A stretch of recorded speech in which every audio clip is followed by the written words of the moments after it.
Hello and welcome to NOTCAST 221. Today is the 24th of July 2022. I'm going to be talking about David Bowie's 16th studio LP released in 1984. That album is Tonight, as well as the film Into the Night, the Absolute Beginner soundtrack, and of course Labyrinth, the thing that makes many, many hearts aflutter, not mine. I don't have a heart. I was in fact replaced by a stone in a medical operation in around about 1991. David Bowie released his 16th studio LP Tonight, and I'm going to talk about that because this is the last period of David Bowie's career that I came to retrospectively. Everything after here, from here on in, I remember happening and I remember being aware of, and in some cases being a fan of. But instead, this is the last David Bowie LP that I didn't experience in real time before my own eyes, as somebody who was at the very least aware and over time slowly became somewhat of a fan. When somebody says that they want to keep their oar in when they're making a record, perhaps they didn't necessarily mean this or this record, because the or that this record has is not spelled AWE, it's spelled OAR, which is dangerously close to AOR, and Tonight is most definitely the worst David Bowie studio LP of mostly original material which he ever released. It's my least favourite of his albums apart from Pin-Ups. It's the least essential. It is effectively the birth of a new genre. That genre, somewhat tragically, is stadium reggae, and I cannot express to you exactly how truly dire that particular genre is. So this was very clearly kind of off the heels of the Serious Moonlight tour, written and recorded in a studio in Montreux. Apparently, it's a continuation and a dilution of the Let's Dance template. It's the sound of a man lost, blindsided by money, lacking focus, ambition, or need to create, but having recently been sent a check for another album, deciding to go off and try and create a reasonable facsimile. If you kind of squinted your eyes a little and guessed, you might go, oh, looks kind of like David Bowie. Basically, it's David Bowie doing a tribute record to himself, reminding people of what he could do when he could be bothered, but he can't be bothered, so this is what he does when he can't be bothered. It's really bad, lacking in inspiration, flabby arrangements, poor instrumentation, downright overall awful, no good, very bad, terrible indeed. This is a fucking abominable David Bowie record. He sings, of course, on it. His singing voice hasn't diminished over the years. He sings his heart out on songs like God Only Knows, but the songs do not deserve his talent. This is the sound of a man willingly punching under his weight. If I didn't know any better, and I don't know any better, I'd suggest that this album is the sound of a contractual obligation. Bowie signed a contract, received a check for an enormous amount of money, cashed in his chips on the heels of the Serious Moonlight tour, which grossed somewhere in the region of $30 million, and decided he was going to luxuriate in having big selling records to make big amounts of money. It's terrible. He played no instruments on this album, so no guitar, no keyboards, no saxophone, not even a cowbell, and he only wrote 2 new songs. The whole album is devoid of new ideas. He outsourced the album to the Let's Dance and Serious Moonlight musicians for them to produce. His only presence on it is vocal. In fact, I would say that there is a fantastic David Bowie album that was made in the 80s, and it certainly wasn't any of the ones that had his name on. That album was Blah Blah Blah by Iggy Pop, that David Bowie wrote and played a lot of instruments on and produced. That, of course, is the subject for the other upcoming episode where I'll talk about Blah Blah Blah and Never Let Me Down. But just to remind you, is David Bowie could still produce great stuff, he just wasn't doing it at this point. This album only has 2 new songs. 3 of the songs on it are either writes or co-writes with Iggy Pop, being Tonight, Neighbourhood Threat, and Dancing with the Big Boys. Don't Look Down, I think, is a direct cover of a track that's on the New Values album by Iggy Pop. And of course, there is the cover of the Beach Boys' God Only Knows Why I Love You. God only knows why he recorded it. Of course, when you have money and pressure, you can be forced into making a record. And this is quite rightly written out of history. Nobody ever sits down nostalgically and goes, "Do you know what? Tonight is a classic," because it isn't. It never will be.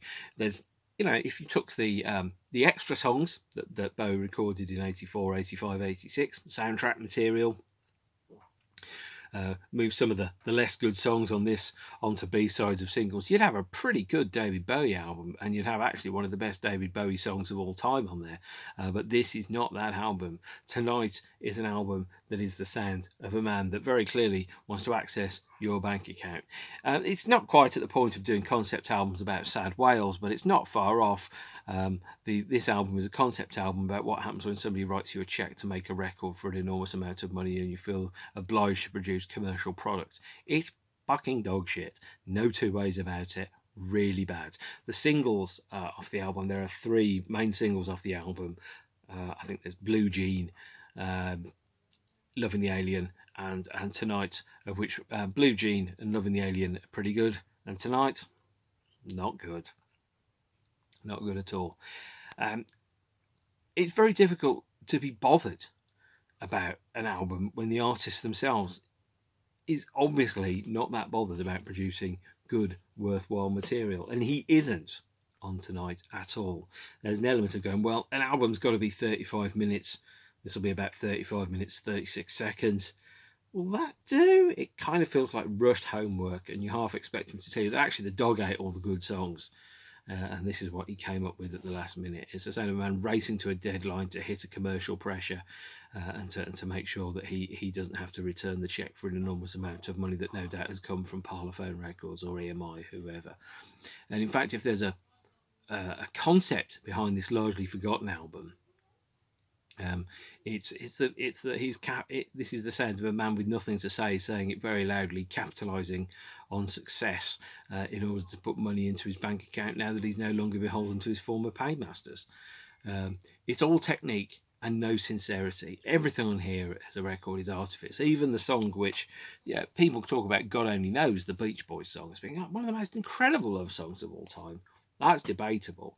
But here, although Bowie sings it with passion and flair, the musical background very definitely has a sense of people with an eye on the clock waiting until it gets to 5 o'clock so they can go down to the bar and have a very expensive drink that's very, very cold.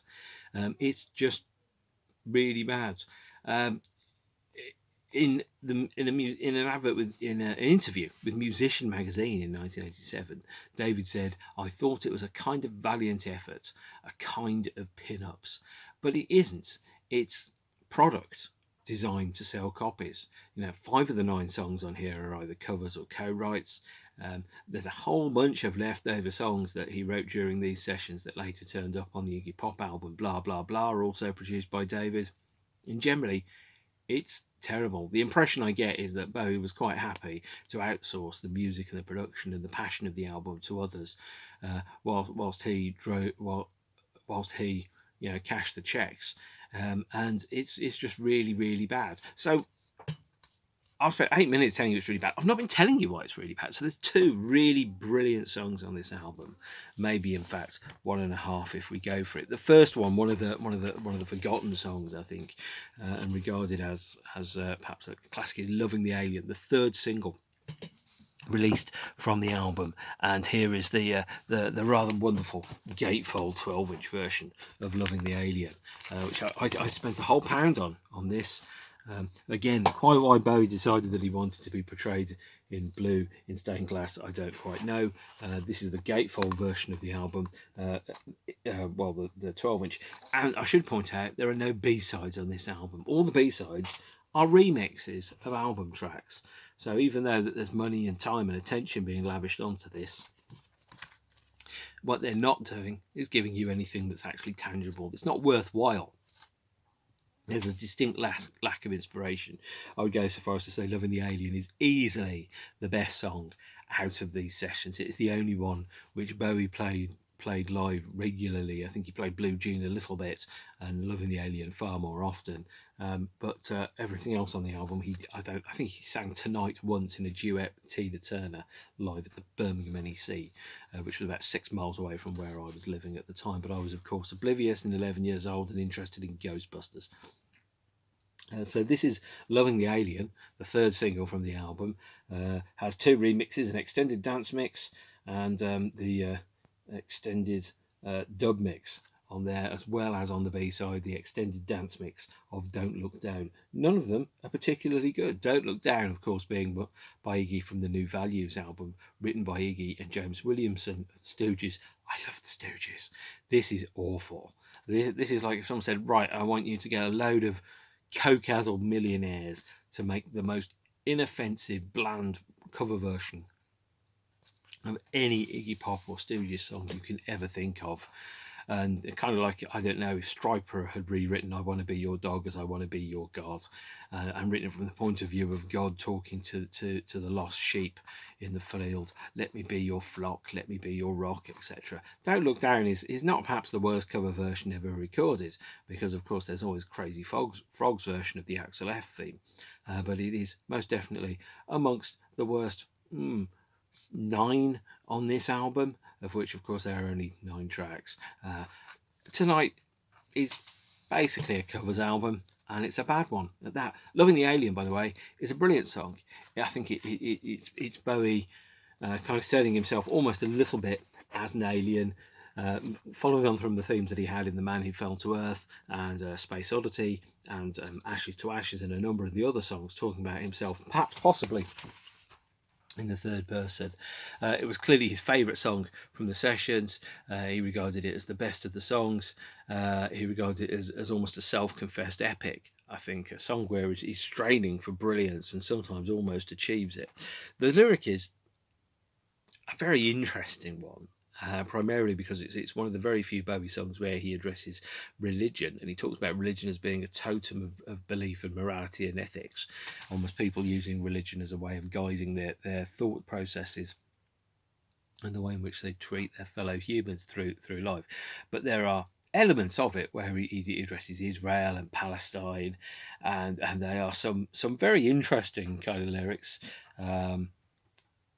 Where he sings, for example, thinking of a different time, Palestine, a modern problem, bounty and your wealth inland, terror in a best laid plan. And that's as near as Bowie will get to massing a comment upon Israel, Palestine, the concept of a promised land, wealth and riches bestowed upon you by God or anything like that, but also kind of portraying himself a little bit as not a human but an alien, overseeing somehow the reality around him and observing it dispassionately with a sense of mild confusion, which is a strange thing. It's a great song, Loving the Alien. It's easily the best song on the album. Unfortunately, from there, all downhill. I think the first song from the album that was released as a single was in fact, I think it was Blue Jean. I think, yes, here it is, Blue Jean. So Blue Jean, getting a 7 and a 12-inch release there. Slightly different covers, as you can see, but again, kind of looking at that and going, well, I don't really know what that's trying to portray. Unlike a number of his other covers, where you can clearly look at them and go, I get what you're trying to do here. This one doesn't really make a huge amount of sense. Dancing with the Big Boys on the B-side, I think, is an Iggy Pop co-write. Has an extended dance mix and an extended dub mix on the 12-inch. There's an extended dance mix of Blue Jean on here. The strange thing is the LP mixes. Blue Jean feels like, in fact, the whole of Tonight feels like an album that's made out of extended 12-inch mixes of songs that really should have been edited down. And those extended 12-inch mixes exist to kind of pad the album out to album length, to try and fool somebody into thinking that it's actually LP length when there's not really an album's worth of songs there. It's an EP stuffed into an LP, and it's overcompensating for it, I think it's fair to say. Hang on, I'll be back in a... that's better. I had a drink. It's very, very warm today. Britain is coming off the back of a heat wave. So Blue Jean was... There's also a short film, I think the video directed by Julian Temple, which was 17 minutes long, called Jazzing for Blue Jean. When you watch that, you can clearly see a huge influence, actually, on David Brent in The Office. Very, very strange, which is also a characteristic that appears in the 1985 film Into the Night, which I'll talk about when we get a little further in. But no, Blue Jean is a good track, but there's 2-3 good songs on this album, not 9 good songs, and it really, really shows. B-side is Dancing with the Big Boys, so you've got an extended dance mix, and what the extended version of the song, the LP mix of it does, is actually it's not even a song really. It's Bowie using some of his favourite unused previous lyrics, non sequiturs, kind of improvising them in front of the mic alongside Iggy Pop, and then them creating together a comped kind of vocal track. Apparently, David wrote more songs for Tonight than he wrote for any other album. He'd done a lot more preparation, but the problem is all the inspiration was disappeared. So these are songs written as technical exercises to fulfill a contract instead of genuine artistic statements of belief and sincerity. And you kind of get the feeling that David Bowie is playing for the first time in his life a rock star called David Bowie, and it's an artifice.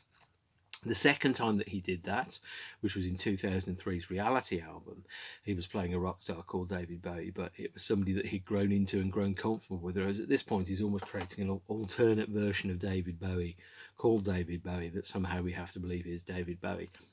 Basically, what I'm trying to tell you is none of this album comes off as if it's anything vaguely sincere. It's just a bit rubbish, and it's not very good at all. I don't like it. So we go over to the LP. Track 2, I've mentioned Loving the Alien already. Track 2 is Don't Look Down, and as I've said before, cover version of Iggy Pop from the New Values album in 1980.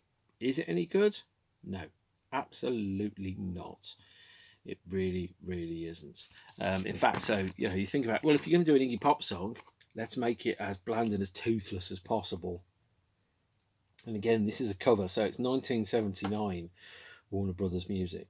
We've got God Only Knows as track 3, a cover of the Beach Boys. That's 1966. Tonight, by Bowie and by Bowie and Iggy Pop. 1977. That's from the Lust for Life and Idiot period. Neighborhood Threat, 1977. These are all old songs. There's only one song on side 1 which you haven't heard before. And by the time you get to Blue Jean, for example, side 2, there are two new songs on side 2 that you haven't previously heard. In fact, there's only one new song on side 2 that you haven't heard if you bought the Blue Jean and Dancing with the Big Boys single. So there's cover versions of Don't Look Down, God Only Knows, Tonight, Neighborhood Threat, I Keep Forgetting by Lieber and Stoller. These are not good songs, and doing cover versions of them years later, it really tells me that the well is dry. Now the idea of the neighborhood of Tonight and Neighborhood Threat is frankly catastrophically bad. I don't understand who in their right mind would go, we're going to do a cover version of Tonight from the Lust for Life and Idiot period by Iggy Pop, and we're going to do it in a reggae style, and whilst I remember, it's going to be a duet with Tina fucking Turner. And here it is, the 12-inch. Good God, backed with a remix of Tumble and Twirl, an extended dance mix. Again, what is this cover? I don't know. So when I got into David Bowie, which was about 1989 with Tin Machine, this was the type of stuff that I was thinking, there's some fucking wanker in a suit doing fucking stadium reggae. He may have been good once, but that was the stuff I remembered hearing, and that was the stuff that I thought was frankly bloody terrible. So the Tonight title track, awful, dog shit. Don't do it. Don't do it. And of course, making it your album title, that's bad too.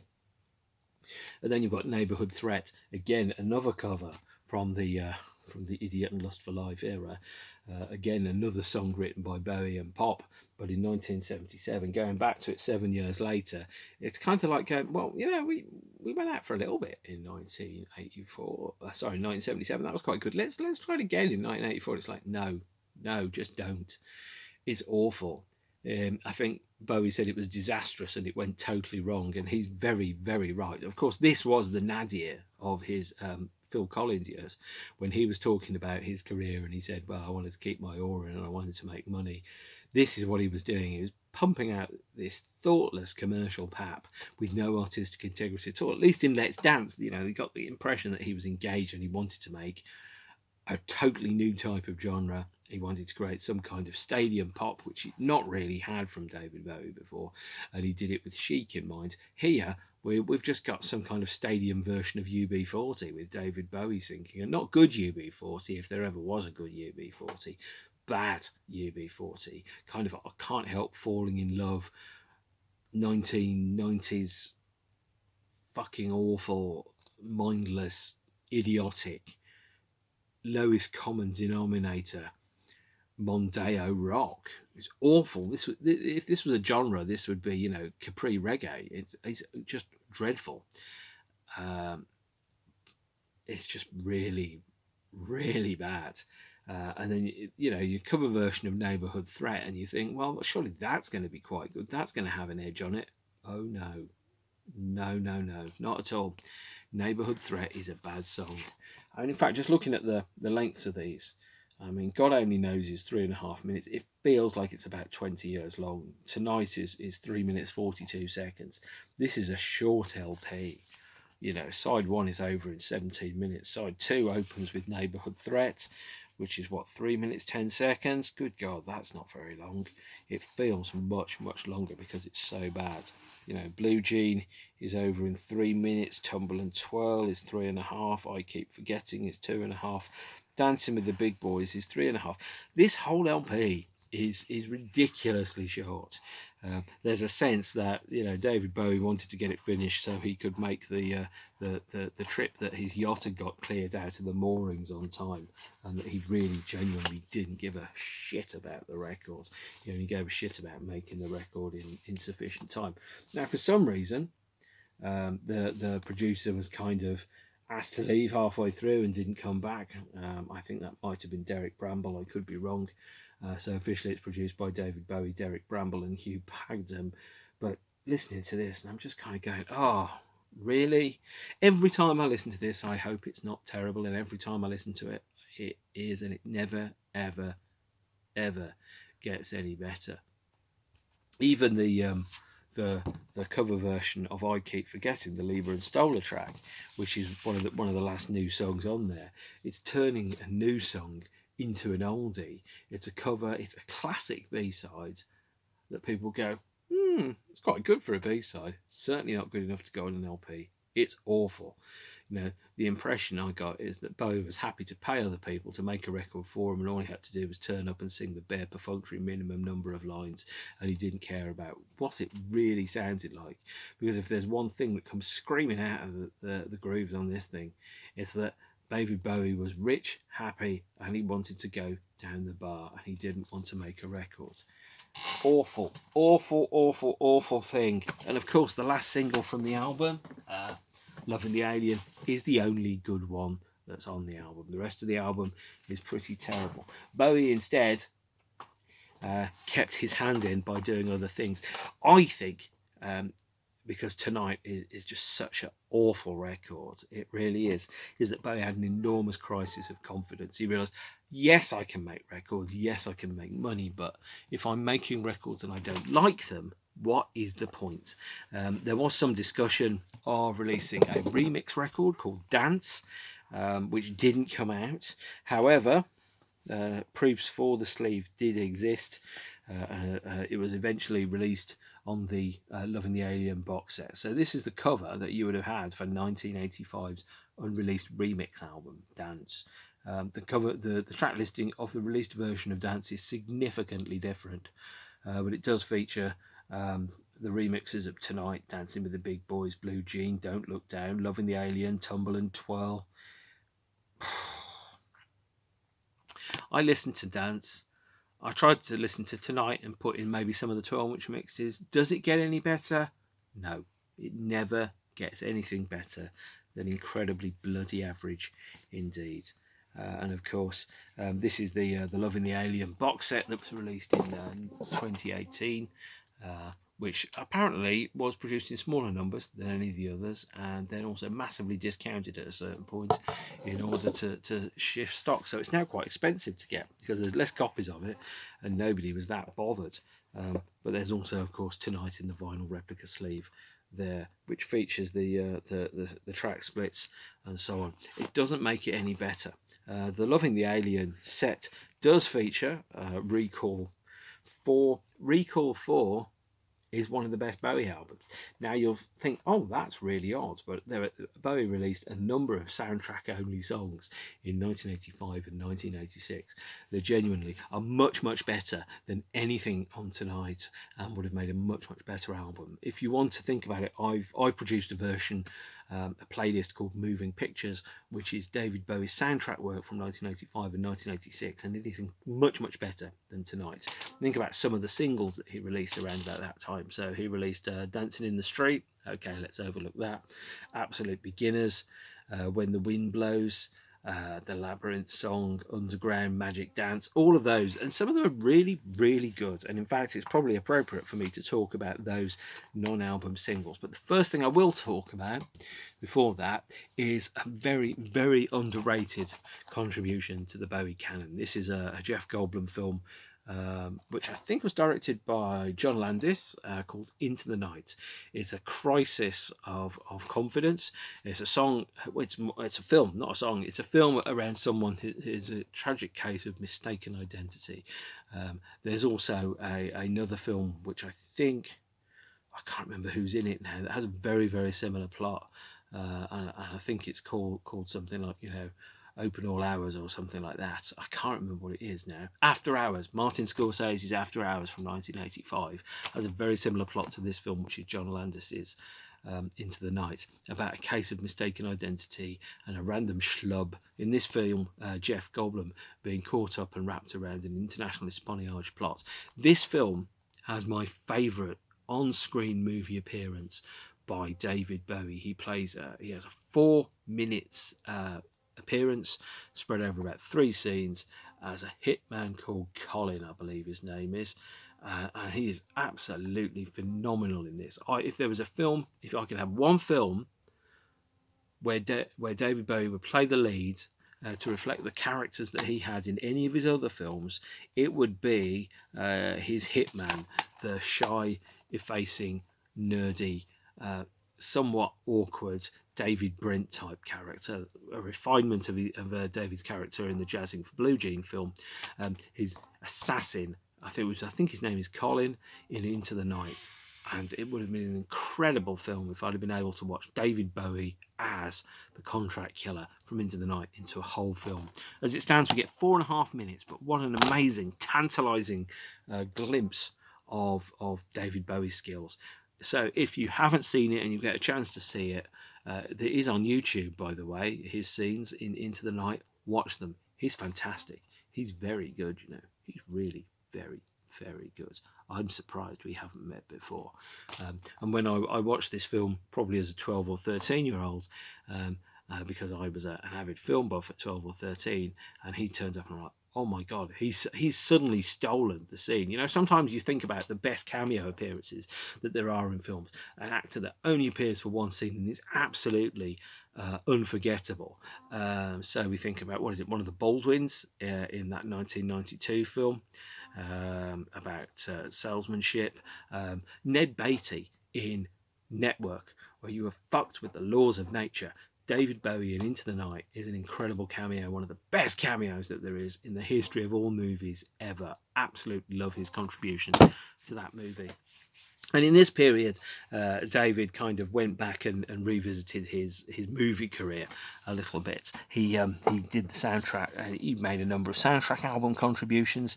So he did the song This Is Not America with the Pat Metheny group, which was part of the soundtrack for the film The Falcon and the Snowman.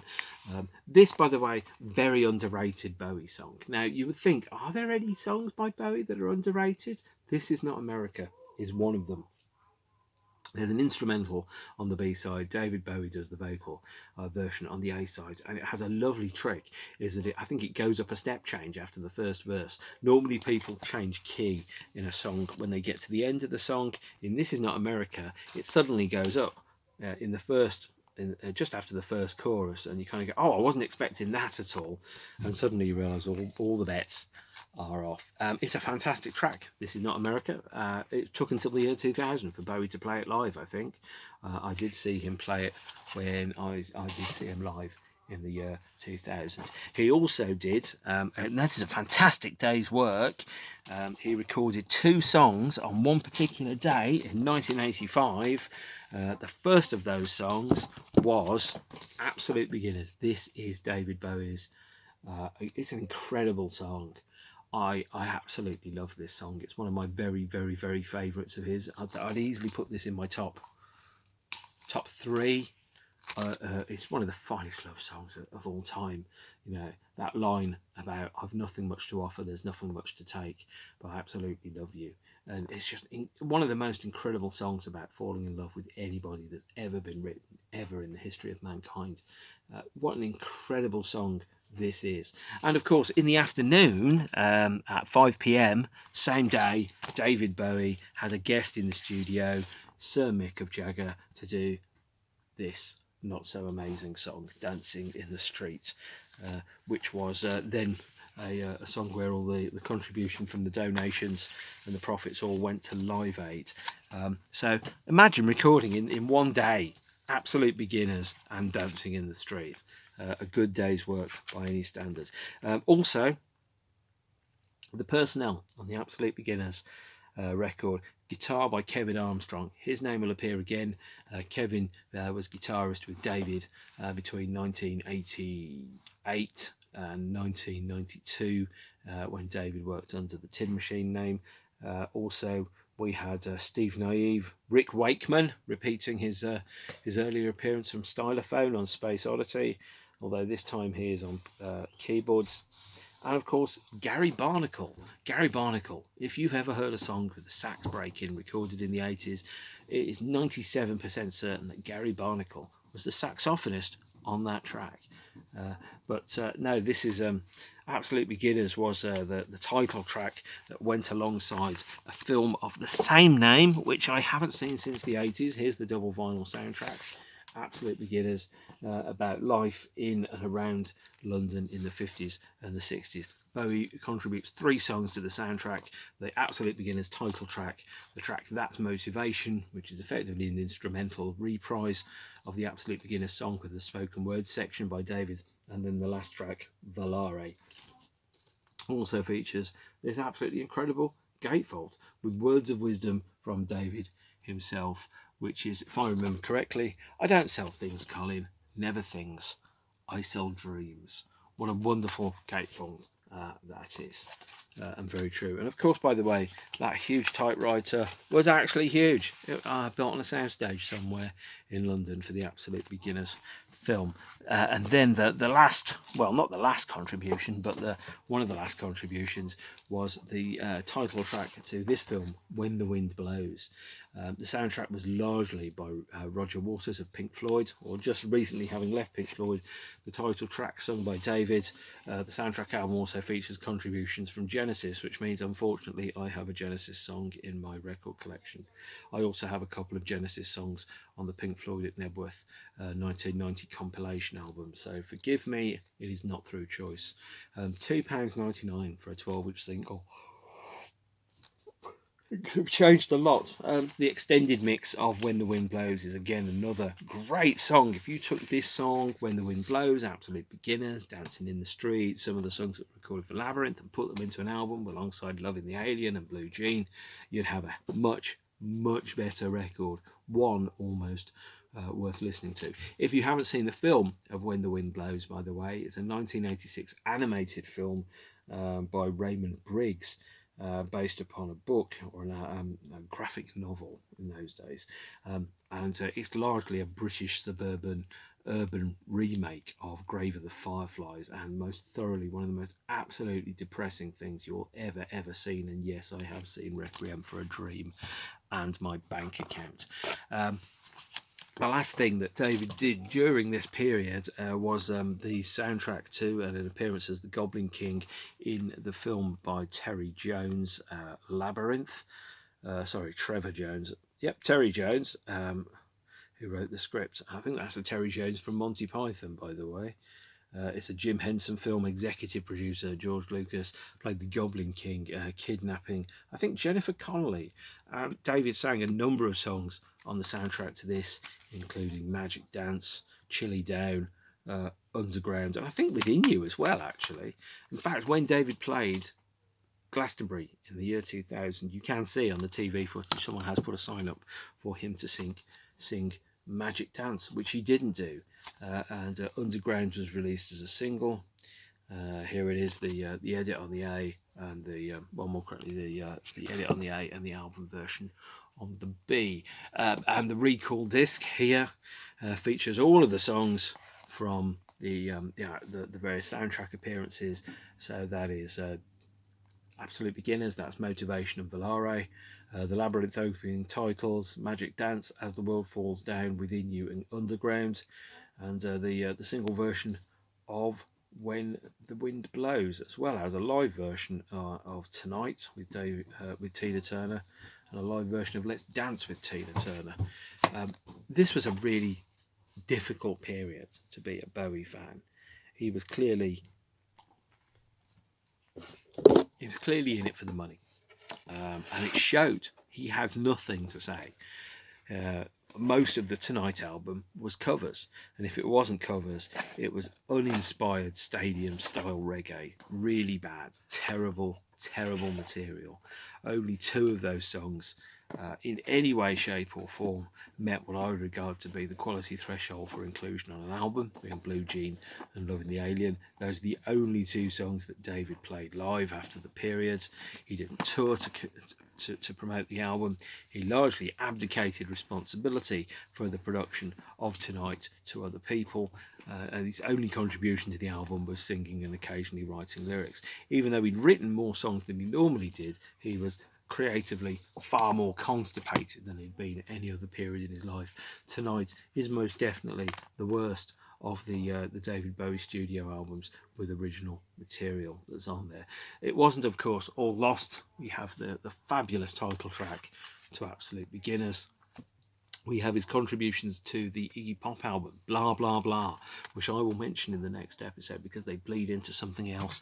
We have the title track for When the Wind Blows, of course, which is absolutely great. And we have, of course, one of the best love songs ever written by any human ever, Absolute Beginners. One incredible song, that is. Tonight is a bad David Bowie record, one which understandably and quite rightly has been shunted into the dustbin of history where it belongs. It is, although David described it as a kind of valiant effort, but at the same time also disastrous and going totally wrong, I cannot help but be honest about it and just go, it's bloody terrible. It is the worst David Bowie record, apart from Pin-Ups, that I own. I am a completist. It's product, and I buy product. But good God, anybody that ever thought that stadium reggae was a good idea really needs to step away from the coffee and do some serious thinking. Because as I've said about a number of things, is that a release date only lasts a day. A bad product lasts forever. And Tonight is a very bad product, of course. Tonight always passes, and then it becomes history, and we always regret that night. Well, it depends how many frogs you've kissed, I guess. But Tonight is undoubtedly the unloved stepchild of David Bowie's original studio albums. It's terrible. In fact, it's the only one that I haven't bought on CD as a separate standalone release. The version which you've got on here, I bought from a charity shop without looking in there. It didn't have a CD in it, so I burnt an Asda CDR of Tonight. And I can guarantee you, I've not felt a compelling need to buy an original version of Tonight on CD. Of course, if there was ever a format that Tonight was made for, it would be a shiny CD. Okay, so that's about it. I'm going to go back to the British heatwave, which isn't quite as heat wavy. as previous weeks. Take care of yourselves and each other. Stay beautiful. If you are tempted with subscribing, please do, because the more subscribers I get, the more money I get. And at the moment, I've had no money out of YouTube whatsoever for these videos, and I probably should at some point, even if it's only about £3. That would be quite nice, but at the moment, it's nothing. And I will no doubt have. I've got about another. I've got quite a few other things which I'm going to be talking about in upcoming episodes. Probably Flaming Lips, probably REM, probably Depeche Mode, maybe The Cure, definitely the Manic Street Preachers, Suede. Lots and lots of great choices coming up. But in the meantime, take care of yourselves and each other, and I will see you all soon, and everything will be all right tonight, as long as you don't listen to the Bowie LP. Okay, bye.